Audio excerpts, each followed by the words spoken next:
بسم الله الرحمن الرحيم. لقد كان لكم في رسول الله أسوة حسنة. صدق الله العظيم وصدق رسوله النبي الكريم، ونحن على ذلك لمن الشاهدين والشاكرين، والحمد لله رب العالمين. اللهم صل على سيدنا ومولانا محمد وعلى آل سيدنا ومولانا محمد كما صليت على سيدنا إبراهيم وعلى آل سيدنا إبراهيم إنك حميد مجيد.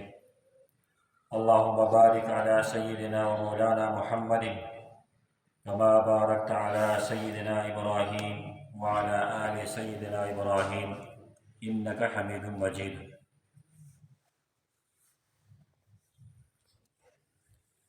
ما إن مدحت محمدا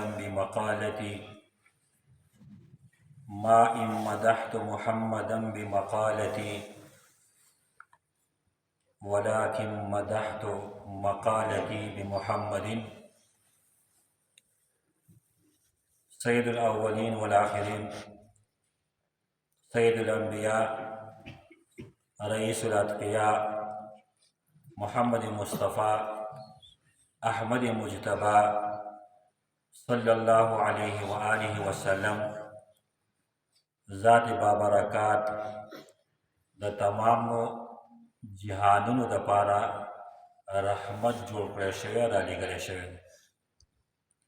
هغه محسن انسانیت چا چې په مذهبي دنیا کې شخصیت پرستی پرېښوده، خدا پرستی قایمه کړه، چا چې د اعتقاداتو هغه توهم په ځای باندې د حق بنیاد کېښود، کمې هستۍ چې د سیاساتو په دنیا کې نسلي بادشاهت په ځای خلکو ته د عوامي حکومت لار وښوه، چا چې د علم په دنیا کې د خیالاتو په ځای حقیقت خلکو ته وښو، او کمې هستۍ د سماج د معاشرې د تنظیم دپاره د ظلم په ځای د عدل تعلیم ورکړو. همدغه وجه وه کله د قریشو د مکې د حضور اقدس صلی الله علیه وسلم تپوس وکړو ته زموږ څه غواړې؟ نو هغه در یتیم وفرمایل کلمة واحده، یوه کلمه درنه غواړم، تعطونیها تملکون بها العرب وتدین لکم العجم. داسې کلمه درته ښیم، داسې کلمه چې دا عرب به ستاسو ماتحت راشي او په عجمو باندې به ستاسو بادشاهي قایمه شي. بیا وخت ثابته کړه چې هغه د انسانیت هغه خالي جولی هغه د اخلاق عظیمو په جواهراتو باندې ډکه شوه. مظلوم ته د ظلم نه نجات میلاو شو، جاهل د علم په لار روان شو. کومو خلکو چې اوښان سرول هغو د انسانیت پاسبانان نیګهبانان جوړ شول. کم چې د دنیا سودایي و هغه د الله پاک سودایي جوړ شو. کم چې نفس پرست خلق و هغه نفس شکن جوړ شو. کم چې مجاور هغه مجاهد جوړ شو. کم چې په خپل منځ کې غضبناک و هغه د رحماء بینهم مصداق جوړ شو. کم چې سراپه گفتار و هغه سراپه کردار جوړ شو. کمې هستۍ چې د دنیا نه د رخصت په وخت کې خلکو ته ووایې د کم مقصد دپاره چې راغلی هغه پیغام تاسو ته میلاو شو که میلاو نه شو. 1,50,000 نه زیات صحابه کرامو اعلان وکړو نشهد انک قد بلغت الرسالة وادیت الامانة ونصحت الامة. تا حق ادا کړو، تا هغه د پیغمبرۍ د الله پاک د طرفه د نبوت هغه ډیوټي دې سر ته ورسوله، تا د هغه حق هم ادا کړو او امت تی برابر او جوړ کړو. دغه هستی دومره لویه هستی، د هغه سره محبت، د هغه عشق دا د ایمان لازمی جز دی. د وجه فرمائی نہ جب تک کٹ مروں میں خواجہ یسرب کی عزت پر خدا شاہد ہے کامل میرا ایمان ہو نہیں سکتا. نماز اچھی، روزہ اچھا، حج اچھا، زکوٰۃ اچھی، مگر میں باوجود اس کے مسلمان ہو نہیں سکتا. د دغه هستی حضور اقدس صلی الله علیه و آله وسلم د ژوند د حالاتو د بیانولو او د هغې د اورېدو توفیق الله تبارک وتعالی موږ او تاسو له په دې بابرکته میاشت کې راکړو.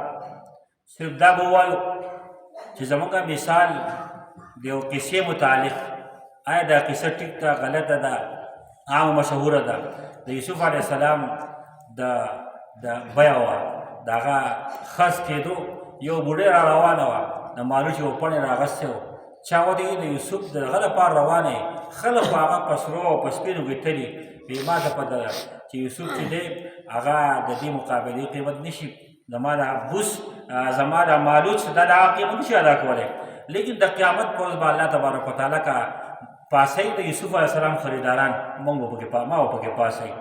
نو زموږ دا ناسته دا مجلس دا صرف د دغې لپاره که شرط کې د قیامت په ورځ الله تبارک وتعالی اعلان وکړي چې زما د محبوب محمد مصطفی صلی الله علیه وسلم سیرت بیانونکي د هغه صفت کوونکي کوم خلک دي چې موږ به هغې کې راشو. بس دغه زموږ د دې مجلس هغه بنیادي خبرې. د سیرت اهمیت او ضرورت څه دی؟ د ټول ناول ګورئ الله رب العالمین نبی کریم صلی الله علیه و آله وسلم ذات بابرکت زموږ او ستاسو دپاره بهترین مثال جوړ کړی دی او الله پاک حکم دا کړی دی چې تاسو به د دغه پیغمبر په اسوه حسنه باندې چلیږئ.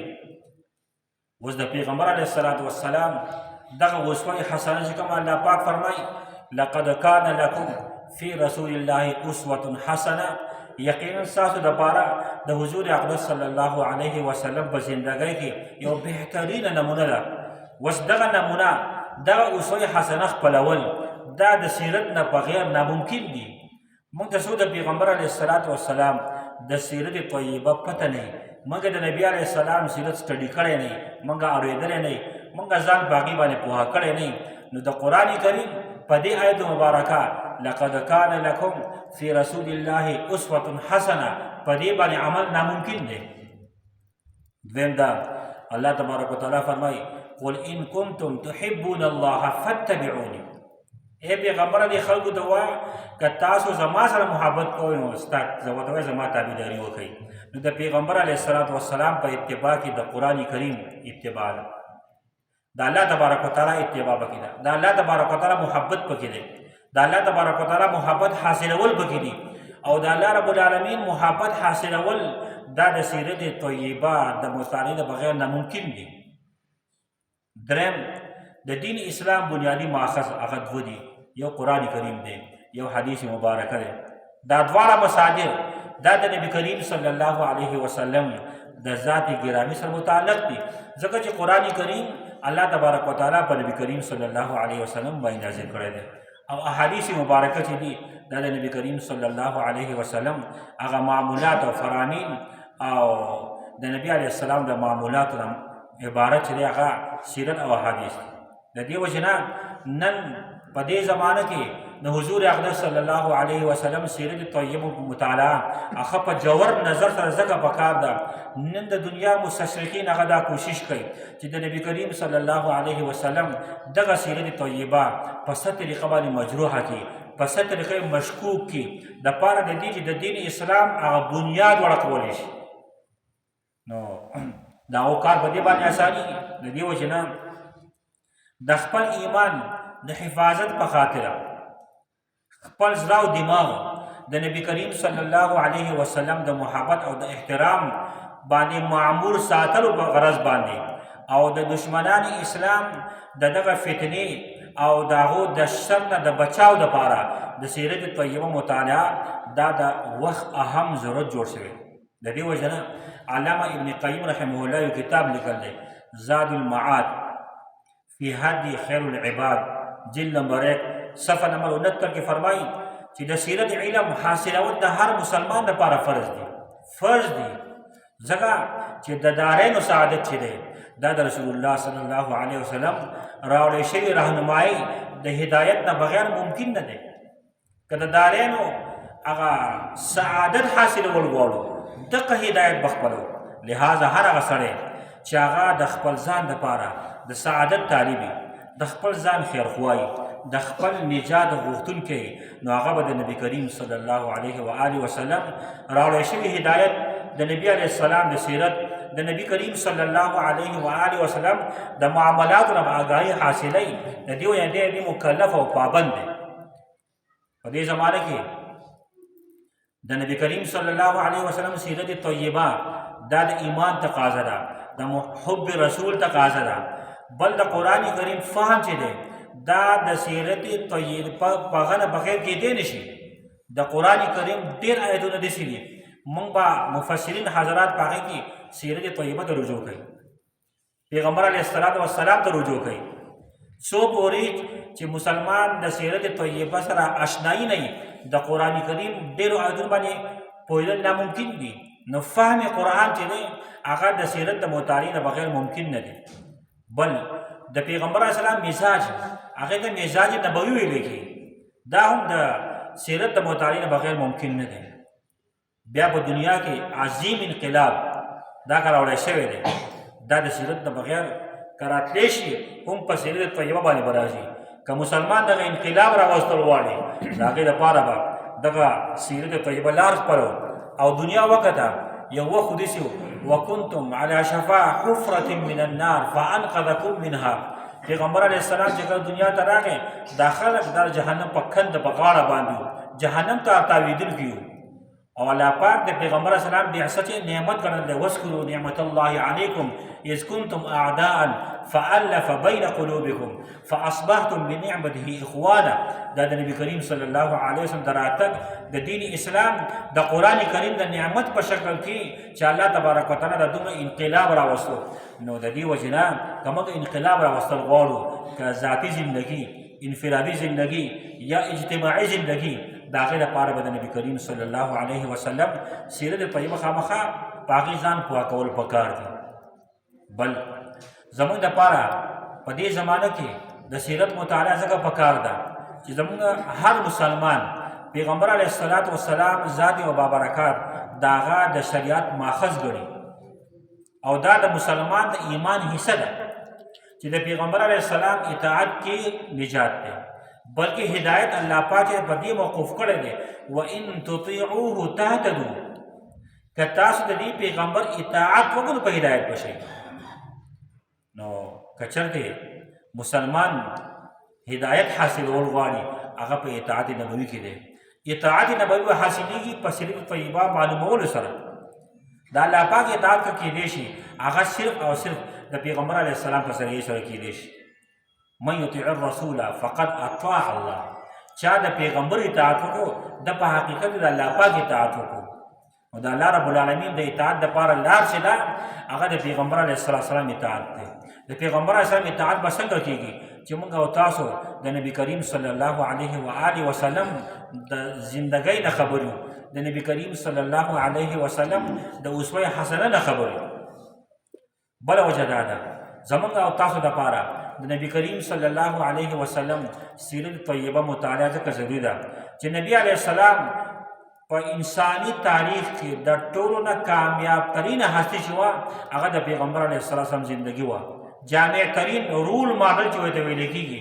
نن هغه منصفه مستشرقین مغربي مصنفین چې هغه منصف مزاج وي هغه هم په دې خبره باندې اعتراف کوونکي دي چې په انساني تاریخ کې د ټول نه زیات اثر ترین شخصیت هغه پیغمبر علیه السلام دی.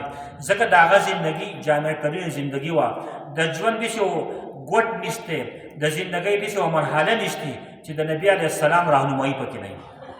بل پیغمبر علیه السلام دا به حیثیت هادي عالم دی، رحمت للعالمین. و دا رحمت للعالمین ټکي هسې هوایي نه دی، بلکې د دې رحمت للعالمین شاته یو لوی داستان پروت دی. د دې وجې نه عالمي پوره انسانیت مشري به څوک کوي؟ د هغو دپاره رول ماډل څوک کېدی شي چې په هغه کې درې اوصاف موجود وي.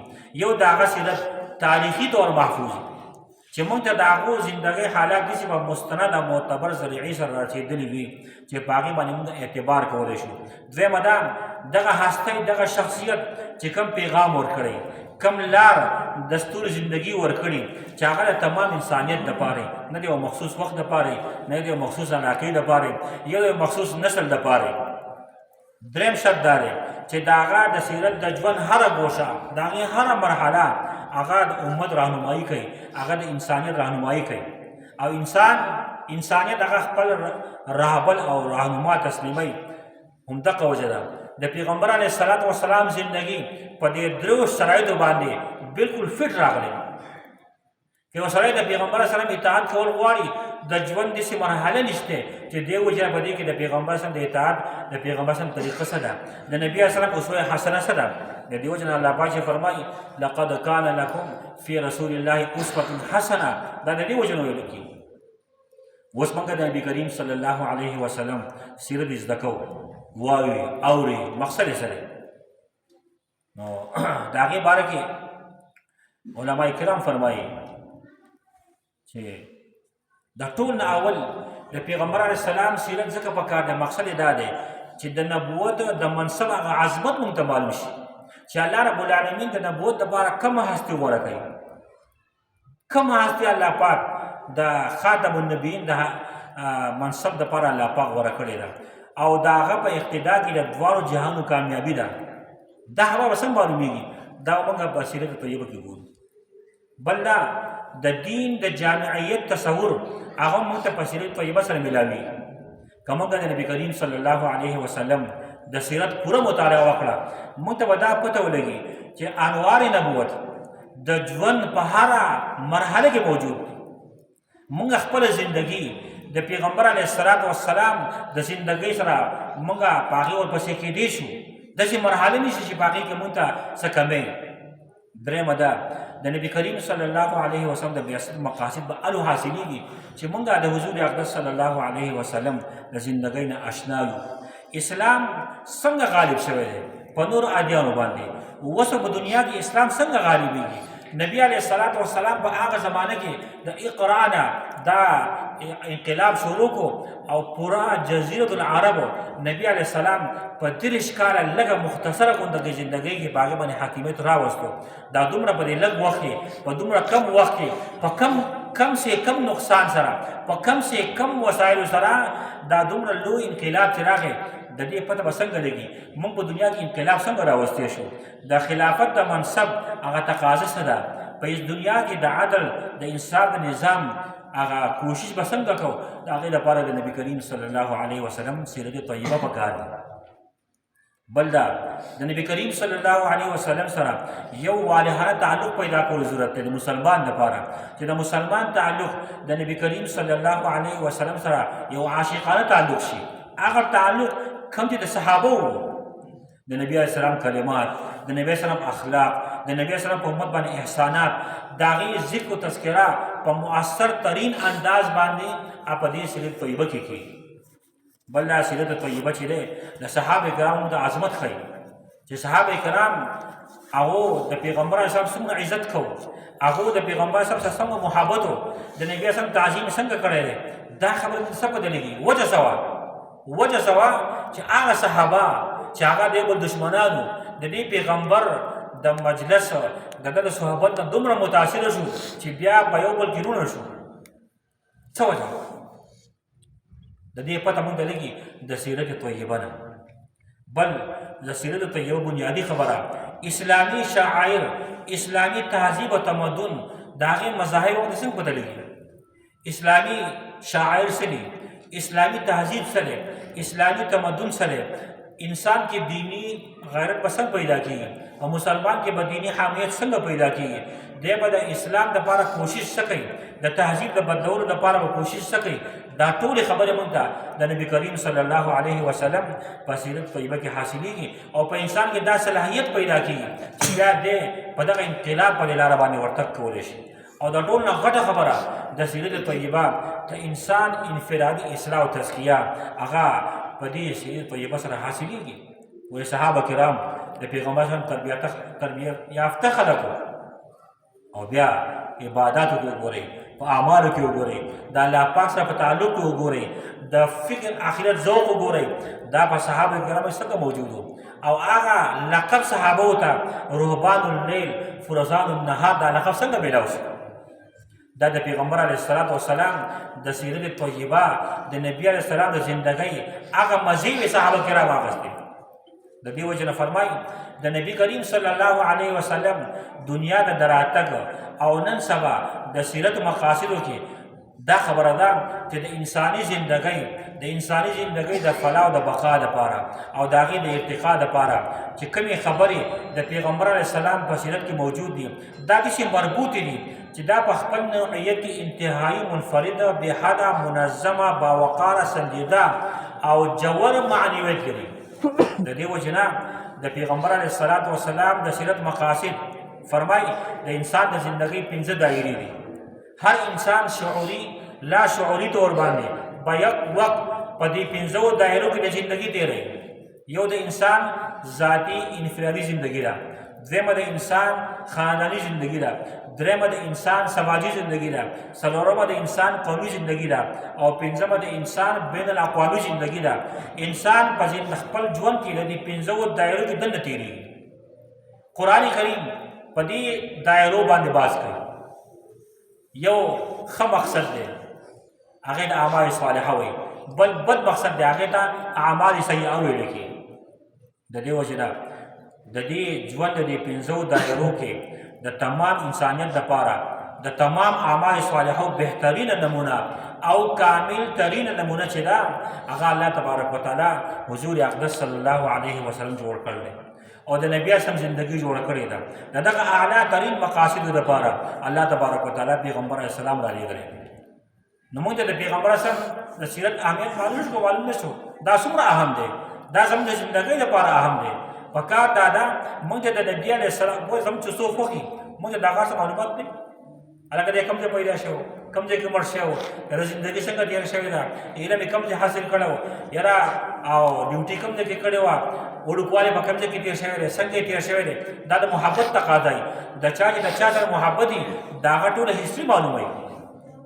د دې وجې نه د پیغمبر علیه الصلاۃ والسلام سره د محبت تقاضا دا ده چې موږ د نبي علیه الصلاۃ والسلام هغه سیرت ښه په جوور نظر سره مطالعه واورو، په خپله زندګۍ کې راوړو. او د نبي علیه السلام داسې نه چې موږ واقعه بیان کړو بس واقعه ختمه شوه. لکه بالفرض راوشي انشاءالله چې نبي علیه السلام د طایف سفر کړی او د نبي علیه السلام د زندګۍ د ټوله تلخترینه ورځ چې هغه د طایف سفر و.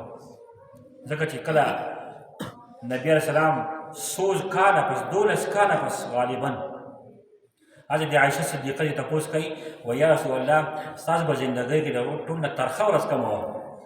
حالانکې غزوه احد په شان ورځ به کوم راغلی وه، څومره سخته ورځ وه. لیکن پیغمبر علیه السلام فرمایي د طایف هغه سخته مې اوس هم یادېده. اوس د طایف واقعه موږ واورو، موږ خفه شو، وژاړو، سترګو نه اوښکې لاړ شي. لیکن د طایف په دې واقعې کې موږ بعض سبقونه دي. موږ به څنګه د پیغمبر علیه السلام زندګي په خپله زندګۍ سره راولو؟ څنګه به راولو؟ دا به انشاءالله موږ ته په سیرت کې معلوموي. اوس سیرت څه ته وایي؟ سیرت معنی چې دا نغوي سوانح حیات ته ویلی کېږي، طور طریقې ته ویلی کېږي. په اردو کې به د حسن سیرت وایي، تعمیر سیرت ته ویلی کېږي. د دې وجې نه د لغت مشران وایي سیرت چې دی دا د تک طریقې ته ویلی کېږي. په عربۍ ژبه کې د سیرت معنی چې دا د چا طرز زندگی لایف سټایل د چا د ژوند د تېرولو اسلوب دې د سیرت ویل کېږي. قرآن کریم کې دا لفظ دو ځای استعمال شوی دی، سنعیدها سیرتها الاولی. سیرت په قرآن کریم کې یو ځای ذکر شوی دی. په اصطلاح کې سیرت څه ته وایي؟ هغه تمام څیزونه د سیرت په مفهوم کې داخل دي چې د هغې تعلق بالواسطه یا بلا واسطه د رسول الله صلی الله علیه وسلم د ذات ګرامی سره، د هغو د زندګۍ سره، د نبی علیه السلام د نشست او برخاست سره او د نبی علیه السلام د زمانې سره دی. دې ته ویل کېږي سیرت. د دې وجې نه شاه عبدالعزیز محدث دهلوي رحمه الله فرمایي هغه علم چې په هغې کې د نبي کریم صلی الله علیه وسلم د پیدایش ته واخله تر د دنیا نه د تشریف د وړو پورې تمام واقعات ذکر کړی شوي، د هغې تفصیل هغه اسلامي علوم او د فنونو په اصطلاح کې هغه د سیرت ویل کېږي. اوس د پیغمبر علیه السلام اصل سیرت خو پوره حدیث دی، لیکن د متقدمینو په اصطلاح کې فقط غزوات او سرایا د هغې حالات واقعات مجموعي د سیرت ویل کېږي. یو حدیث دی، حدیث د اتو علوم مجموعه ده، په هغې کې سیر دی، آداب دی، تفسیر دی، عقاید دی، فتن دی، اشراط دی، احکام دی، مناقب دی. په دې ټولو کې د سیرت اطلاق د پیغمبر علیه السلام په سوانح عمرې باندې کېږي. د سیرت دا لفظ مشهور شوی دی، که څوک صرف لفظ د سیرت ووایي نو فوراً زموږ ذهن ته راځي د دې نه مراد سیرت النبي صلی الله علیه وسلم دی. ګورو یو سیرت دی، یو حدیث دی، په دې کې فرق دی. سیرت کې د واقعاتو ربط او ترتیب اهتمام شوی، په حدیثو کې د دې اهتمام نه وي. بل دا په سیرت کې د نبي علیه السلام د ذات نه اصلاً باز کېږي او په حدیثو کې احکام نه باز کېږي. بیا به تاسو وایئ چې سیرت او تاریخ یو شی دی، نو په دې کې لږ فرق دی. یو سیرت دی او تاریخ دی. د تاریخ موضوع چې ده هغه انسان او زمانه، او د سیرت موضوع چې ده هغه د پیغمبر علیه السلام ذات دی او د پیغمبر علیه السلام بابرکته عهد او زمانه ده. بل د تاریخ موضوع چې ده هغه یو زمانه، یو ملک ضمناً پکې د شخصیاتو باز کېږي. او په سیرت کې د نبی کریم صلی الله علیه وسلم د شخصیت نه اصلا بحث کېږي. هم د دې وجې نه د صحابو د دور نه د پیغمبر علیه السلام د سیرت باقاعده اهتمام شروع شو. د حضرت ابوبکر صدیق رضی الله عنه ورپسې حضرت عروه بن زبیر دا د وفات شوی دی په 94 هجري کې. یو کتاب لیکو د مغازي په نوم باندې، او عروه بن زبیر د مدینې منورې په هغه اوو فقهاو کې، خو بیا د حجاج بن یوسف په زمانه کې چې کوم حالات راغلي دا کتاب هغې کې شوی. تمامه زندگی ته په دې باندې افسوس کوو. کتاب المغازي د هغې نه و، د نبي علیه السلام څه واقعات پکې راځي. نو اول د صحابو په دور کې د نبي علیه السلام دا سیرت بیا ابتدا د دغه ځای نه شوې ده. ورپسې بیا یو تابعي دی امام عبان بن عثمان بن عفان، دا 105 هجري کې وفات شوی دی. دم یو کتاب لیکلی و د کتاب المغازي په نوم باندې. خو په هغه زمانه کې کوم چې خلیفه عبدالملک بن مروان و، د هغه د زبردستۍ د وجې نه او د هغه د عتاب د وجې نه دا کتاب ضایع کړی شو. بیا دریم اصل بنیاد د سیرت چې دی دا په 124 هجري کې وفات شوی دی امام شهاب الدین زهري رحمه الله، دا هغه ځای د کتاب المغازي په نوم باندې شوی دی. بیا د هغې نه پس په عربۍ کې او په فارسۍ کې بیا په اردو کې او په دې برصغیر کې باقاعده په دې باندې اهتمام سره کار شوی دی. دا د سیرت په یو تعلیق دا بنیادي خبرې وې. زموږ اولنی درس د پاره د دې موږ وکړو چې موږ ته د نبي علیه السلام د سیرت او د نبي علیه السلام د زندګۍ موږ ته اهمیت معلوم شي. نن خلک وایي هغه زمانه کې هغه زمانه څنګه زمانه وه، ماحول څنګه و، خلک څنګه و، نن سبا څنګه زمانه ده. آیا د پیغمبر علیه السلام اتباع ممکن ده؟ دا کفار په دې باندې اعتراض کوي، لقد کان لکم فی رسول الله اسوة حسنه. وایي دا به څنګه کېږي؟ د هغه زمانې حالت وګورئ، ماحول وګورئ، د دې زمانې حالت ماحول وګورئ، د هغه زمانې خلک وګورئ څنګه خلک وو، دا څنګه خلک دی. اوس دا مسلمانان به څنګه د هغې اتباع کوي؟ انشاءالله چې کله مونږ سنه سره سیرت دا مطالعه شروع کړه، مونږ واورېده، مونږ ته به پته ولګي چې واقعي د الله تبارک وتعالی په دې مبارکه باندې عمل 100% ممکن دی چې د پیغمبر علیه السلام د زندګۍ په هره مرحله باندې د هغې اطاعت کېدی شي. الله رب العالمین دې د عمل کولو توفیق راکړي. واخر دعوانا ان الحمد لله رب العالمین. زموږ درس زنانه اوري او په کومو کورونو کې چې سپیکر لګېدلی دی، مختلف کورونه دي، هغې ته زنانه هم راغونډېږي. نو تاسو په خپل کورونو کې زنانو ته ووایئ اصل دا لږ ټایم دی چې نیمه ګنټه دا فارغه ټایم دی. نو که دا درس اوري انشاءالله نو دا به ډېر فایده مند وي. دعا وکړئ چې الله تبارک